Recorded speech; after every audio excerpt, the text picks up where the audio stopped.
अस्सलाम वालेकुम जी, कैसे हैं आप लोग? खैरियत से हैं? ठीक ठाक हैं?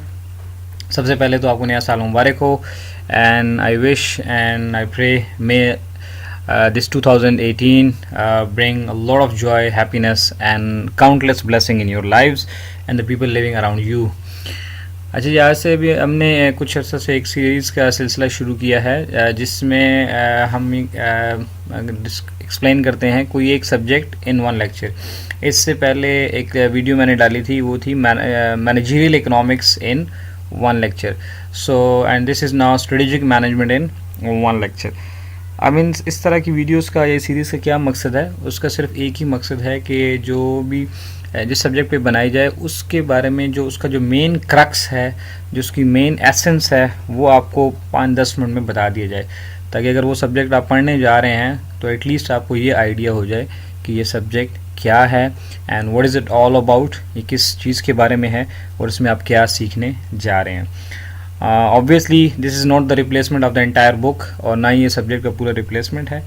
आपको बहरहाल किताब पढ़नी पड़ेगी, स्लाइड्स देखनी पड़ेंगी, नोट्स पढ़ने पड़ेंगे, लेक्चर्स अटेंड करने पड़ेंगे, लेकिन at least before going to that subject या इवन ड्यूरिंग दैट सब्जेक्ट आपको ये हेल्प कर सकता है कि ये सब्जेक्ट किस चीज़ के बारे में है। और अक्सर ऐसा भी होता है कि आप सब्जेक्ट पूरा पढ़ लेते हैं और आपको ये नहीं पता लग रहा होता कि ये हमने इसमें क्या पढ़ा है। सो इंशाल्लाह this will help you a lot in getting a basic understanding what this subject is all about. So let's begin जी। स्ट्रेटेजिक मैनेजमेंट से पहले हम ये जानना चाहेंगे कि स्ट्रैटेजी क्या होती है। स्ट्रेटजी बेसिकली एक प्लान है, एक प्लान ऑफ एक्शन है, इसको एक लॉन्ग टर्म प्लान भी कहते हैं। हिकमत अमली है किसी मुतवक्के हालात को से डील करने के लिए। So it's all about attempting to gain a position of advantage over competitors. एक कोशिश की जाती है जिसमें हम अपने कंपेटिटर से या नामौजू हालात में अपने आप को कैसे निकाल सकते हैं या कंपेटिटर से एडवांटेज कैसे हासिल कर सकते हैं। आपको ये राइट साइड पे पिक्चर नज़र आ रही है जिसमें देखें लिखा हुआ है स्ट्रेटजी क्या है। कुछ मैनेज करना है, कुछ प्लान करना है, कुछ सोचना है, सोच विचार करनी है, ठीक है। So it's about thinking, it's about planning, it's about managing and it's about designing your future. चूँकि अब ये फ्यूचर के बारे में होती है और फ्यूचर जो है वो अननोन होता है, अनसर्टन होता है, तो हमारे पास कुछ ऑप्शंस होते हैं। उन ऑप्शंस को हम कैसे एक्सरसाइज करते हैं उसके लिए हमने एक प्लान बनाना था। So strategy is more about a set of options और strategic choices then a fix plan. So एक बात इसमें ये भी तय हुई, कोई फिक्स स्टैंडर्ड प्लान नहीं होता, बल्कि ये वक्त के साथ साथ हमें बदलते रहना पड़ता है क्योंकि हालात जो हैं वो बदलते रहते हैं। So this is what strategy. So strategy is nothing else but an plan of action for the future. अच्छा, स्ट्रेटेजिक मैनेजमेंट उस के साथ एक और टर्म भी इस्तेमाल की जाती है, वो होती है स्ट्रेटेजिक प्लानिंग। एक तो इसकी इन दोनों में क्या फ़र्क है? एक तो इसमें ये है कि strategic planning mostly corporate sector में इस्तेमाल होता है, ये टर्म बिजनेस पीपल जो हैं वो लोग इसको इस्तेमाल करते हैं। और स्ट्रेटेजिक मैनेजमेंट जो एकेडेमिया वाले यानी यूनिवर्सिटीज़ कॉलेज वाले और in research point of view से ये टर्म इस्तेमाल होती है। लेकिन इसका एक स्लाइड से डिफरेंस ये भी है कि strategic management use to refer to strategy formulation, implementation and evaluation. इसमें हम स्ट्रेटजी को बनाना, इम्प्लीमेंट करना और एवेलुएट करना डिस्कस करते हैं, जबकि स्ट्रेटेजिक प्लानिंग में सिर्फ स्ट्रेटजी बनाने को करते हैं। बहरहाल ये दोनों टर्म्स हैं जो कि इस्तेमाल होती हैं। ओके जी, now let's comes what strategic management is. ये है क्या basically? It is nothing else but three things, that is formulating the strategy, implementing the strategy and evaluating the strategy. किसी भी प्लान ऑफ एक्शन को बनाया कैसे जाए, उसको इम्प्लीमेंट कैसे किया जाए और फिर उस इम्प्लीमेंटेशन के बाद उसकी एवेलुएशन कैसे की जाए, ये सारा आपका सब्जेक्ट है जो स्ट्रेटेजिक मैनेजमेंट के में आप पढ़ते हैं।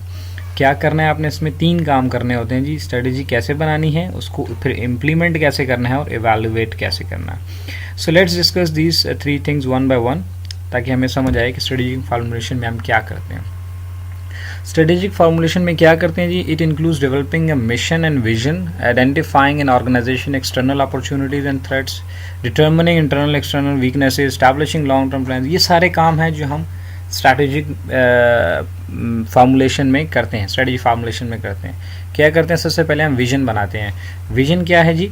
विजन सिंपल वर्ड्स में आप क्या अपने आप को, आपका ख्वाब है, आप क्या बनना चाहते हैं। आप एक छोटा बिजनेस है तो आप उसको मल्टी लेवल पे लेके जाना चाहते हैं, मल्टी नेशनल बनाना चाहते हैं, क्या करना चाहते हैं। एंड मिशन क्या होता है जी? Mission is your purpose of existence, why you are doing this business. तो ये जब आइडेंटिफाई हो जाते हैं तो फिर हम इंटरनल एक्सटर्नल एनवायरनमेंट को स्टडी करते हैं, थ्रेट्स को देखते हैं और उनके मुताबिक हम प्लान बनाते हैं, ठीक है। वो मुख्तलिफ़ किस्म के अल्टरनेटिव डेवलप करते हैं। सो डिसाइडिंग वोट लाइक क्या हो सकता है जी, deciding what new business to enter, किस बिज़नेस में जाना है, किस बिज़नेस को छोड़ना है, कहाँ पे रिसोर्सेज एलोकेट करने हैं, कहाँ से शिफ्ट करने हैं, कितने जो है वो हमने ऑपरेशंस को डाइवर्सिफाई करना है, कहीं पे मर्जर करना है या इंटरनेशनल मार्केट को एक्सप्लोर करना है या कुछ भी, या कहीं टेक ओवर करना है या किसी टेक ओवर से अपने आप को बचाना है। सो इस तरह के बेशुमार प्रॉब्लम्स या चैलेंजेस या अपॉर्चुनिटीज़ आपके पास होती हैं जिनके मुतल्लिक हमें स्ट्रेटजी फार्मूलेट करनी पड़ती है। तो स्ट्रेटजी फार्मूलेशन में क्या होता है, ये सारी स्टडी की जाती है, विजन बनाया जाता है, मिशन बनाया जाता है, उसके तहत हमें लॉन्ग टर्म ऑब्जेक्टिव सेट किए जाते हैं और फिर आप उसके मुताबिक हम डिफरेंट अल्टरनेटिव जनरेट करते हैं और फिर उन बेस्ट अल्टरनेटिव स्ट्रेटजीज़ के अंदर हम एक अच्छी स्ट्रेटजी सेलेक्ट कर लेते हैं जो हमें उस हालात के मुताबिक, उन एग्जिस्टिंग कंडीशंस के मुताबिक ठीक लगती है। जब वो सेलेक्ट हो जाती है तो फिर क्या करते हैं, that is now an action stage, then we are implementing that strategy. This is one of the most difficult stage, क्योंकि एक प्लान बनाना मुश्किल काम है और लेकिन इम्प्लीमेंट करना उससे भी ज़्यादा मुश्किल काम होता है। ये तो आप देखें ना, आप पर्सनल लाइफ में भी करते हैं कि जी प्लान बना लेते हैं कि कल से जिम जाऊंगा, कल से मैं पढ़ूंगा, कल से स्टडी शुरू करूंगा, पूरे टाइम टेबल बना लेते हैं, लेकिन जब बारी आती है उस पर प्रैक्टिकल इम्प्लीमेंट करने की तो हमसे वो छोटा सा प्लान ही इम्प्लीमेंट होता। तो आप सोचेंगे कॉर्पोरेट्स में कितनी प्रॉब्लम्स और कितनी कॉम्प्लेक्स इश्यूज़ होते हैं, उनको इम्प्लीमेंट करना और सैकड़ों लोगों पे वो इम्प्लीमेंटेशन करवाना, it's not an easy task. So it's requires the firms to establish annual objectives बनाए जाते हैं, फिर पॉलिसीज़ उनके तहत बनाई जाती हैं, एम्प्लॉइज़ को मोटिवेट करना होता है, उतने रिसोर्सेज हैं उनको मोबिलाइज़ करना है और हर चीज़ को टाइमली इम्प्लीमेंट करना। और जो कुछ आपने बनाया है, यानी बेसिकली देखें स्ट्रैटेजी जो बनाई जाती है वो टॉप मैनेजमेंट वाले बनाते हैं, ठीक है ना, उनको नीचे मिडिल मैनेजमेंट और इम्प्लीमेंट तो ज़ाहिर है सब लोगों ने नीचे जाके ग्रास रूट लेवल पे होती है, तो उनको एज इट इज़ उन तक ये बात पहुंचाना और उनको समझाना और उनसे वही काम करवाना जो आप चाह रहे हैं, it's very difficult thing. So it requires personal discipline, commitment and sacrifice. इसके लिए काफ़ी चीज़ें दरकार और interpersonal skills are specially critical in successful strategy. Interpersonal skills क्या हैं कि आप किस तरह से लोगों से मिलकर वो काम करवाते हैं, उनको कैसे अच्छी तरह से कम्युनिकेट करते हैं कि आप क्या चाह रहे हैं, ताकि वो भी आपकी मदद करें उसी तहत। लोअर लेवल मैनेजमेंट है या मिडिल लेवल मैनेजमेंट है या आखिर तक, क्योंकि सब लोगों ने मिलकर इसको इम्प्लीमेंट करना होता है।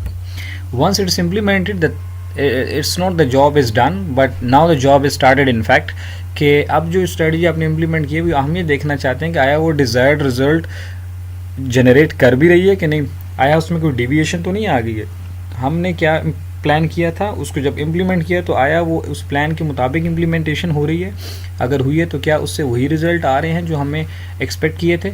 सो the manager desperately need to know when particular strategies are not working well, ताकि जहाँ अच्छा सही से काम नहीं हो रहा वहाँ पर हम क्या करें, उस पर मेहनत करें। So reviewing the internal external factors that are basis for the current strategies, हालात बदलते रहते हैं, इंटरनल एक्सटर्नल फैक्टर बदलते रहते हैं। मेजरिंग परफॉर्मेंस, जो हमने स्टैंडर्ड सेट किए थे आया परफॉर्मेंस उसके मुताबिक हो रही है कि नहीं, और जहाँ जहाँ प्रॉब्लम्स हैं वहाँ पे करेक्टिव एक्शंस लिए जाते हैं। So this is all about strategy evolution. तो क्या करते हैं, what strategy management is, we formulate strategies by getting in-depth study and in-depth information of internal and external environment, devising mission and vision. Then once we devise the strategy, फिर उसको implement करते हैं, सबको साथ मिल के लेके चलते हैं और फिर उसको implementation के बाद हम ये देखते हैं कि आया strategy वैसे ही implement हुई जैसे कि हम करना चाह रहे थे, और अगर नहीं हुई, कहीं पे problems आ रहे हैं तो इसको evaluate करना, और even ड्यूरिंग द इम्प्लीमेंटेशन अगर कोई चेंजेस आ रहे हैं तो अकॉर्डिंगली उन चेंजेस को अडॉप्ट भी करना। ये है जी आपका सारा strategic management process. First step में क्या किया जी, हमने मिशन और विजन को डिवाइस किया, हमने किया कि हम क्या करना चाहते हैं और क्यों करना चाहते हैं, उसके मुताबिक हमने इंटरनल एंड एक्सटर्नल एनालिसिस किया। इंटरनल हमारे पास देखें HR है, फाइनेंस है, प्रोक्योरमेंट है, प्रोडक्शन है, क्वालिटी मैनेजमेंट है, मार्केटिंग है, ये सारे डिपार्टमेंट्स हैं, इनको स्टडी करते हैं कहाँ कहाँ पे स्ट्रेंथ्स हैं, कहाँ कहाँ हमारी वीकनेसेस हैं। फिर एक्सटर्नल को स्टडी करते हैं जी हमारा कंपेटिटिव कंपटीशन क्या चल रहा है, प्राइसेस क्या है, इकोनॉमिक कंडीशन क्या है, इकोनॉमिक कंडीशन क्या है, और मुख्तलिफ तरह के एक्सटर्नल एनालिसिस किए जाते हैं, और उनसे हमें ये पता लगता है कि कहाँ कहाँ हमारी स्ट्रेंथ्स हैं और किन स्ट्रेंथ्स को यूटिलाइज़ करके किस तरह की अपॉर्चुनिटीज़ को हम एक्सप्लॉइट कर सकते हैं, कौन कौन सी स्ट्रेंथ्स हैं, वीकनेसेस हैं, और उन वीकनेसेस को कैसे ओवरकम किया जाता है, इन सब के लिए हम बनाते हैं जी लॉन्ग टर्म ऑब्जेक्टिव्स। चूँकि आपको अगर अपनी स्ट्रेंथ्स वीकनेसेस का पता हो, बाहर के हालात का पता हो, तो उनके मुताबिक आप एक लॉन्ग टर्म ऑब्जेक्टिव सेट कर सकते हैं। उस लॉन्ग टर्म ऑब्जेक्टिव को अचीव करने के लिए फिर हम क्या करते हैं जी, जनरेट करते हैं और इवेलुएट करते हैं मुख्तलिफ ऑप्शन स्ट्रेटजीज़ को, ताकि उनमें से एक को सेलेक्ट करके इम्प्लीमेंट किया जाए। तो जब स्ट्रेटजी बन जाती है, सेलेक्ट हो जाती है, तो then we do we implement the strategy and then once, जैसे मैंने भी आपको बताया कि इम्प्लीमेंटेशन स्टेज में हमने क्या करना होता है, सबको लेके चलना होता है, और उस इम्प्लीमेंटेशन को हमने देखे marketing, finance, accounting, MIS, procurement, सारे डिपार्टमेंट्स के ऊपर इम्प्लीमेंट करना होता है। And once this strategy is implemented then we measure and evaluate. Measure करते हैं कि जितना हमने स्टैंडर्ड सेट किए थे, आया उनको मीट कर रही हैं सारी चीज़ें या नहीं, और अगर नहीं तो हमको कहाँ कहाँ पे करेक्टिव मेजर्स ले सकते हैं। सो दिस इज जी what strategic management is all about. I try to make a quick video for you, ताकि आपको एटलीस्ट सब्जेक्ट के बारे में बेसिक अंडरस्टैंडिंग और हाउ ना हो सके। आपका बहुत बहुत शुक्रिया। अगर आपको वीडियो अच्छी लगी है, शेयर कीजिए ताकि बाकी लोगों का भी फ़ायदा हो। नीचे लिंक में आपको पूरी डिस्क्रिप्शन में आपको लिंक मिल जाएगा, वहाँ पे आप बाकी वीडियोस भी देख सकते हैं। आपका बहुत बहुत शुक्रिया।